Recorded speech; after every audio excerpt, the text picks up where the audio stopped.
সরকারি যে সমস্ত চাকরিতে নিয়োগ হয়, খেয়াল করেন, সরকারি যে সমস্ত চাকরিগুলো নিয়োগ হয়, এই নিয়োগের ক্ষেত্রে এতদিন প্রধানমন্ত্রী এই পিএসসি চেয়ারম্যান নির্বাচন করত।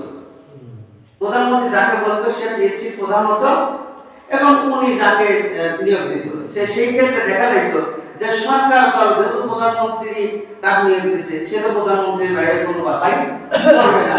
এই জন্য দেখেন বিগত বছরগুলোতে যখন সরকারি চাকরি হয়েছে, এই দল করে কিনা, ওর সাফাই দল করছে কিনা, খালুই দল করছে কিনা, কত খুঁজে খুঁজে বেঁচে বেঁচে চাকরি দিচ্ছে।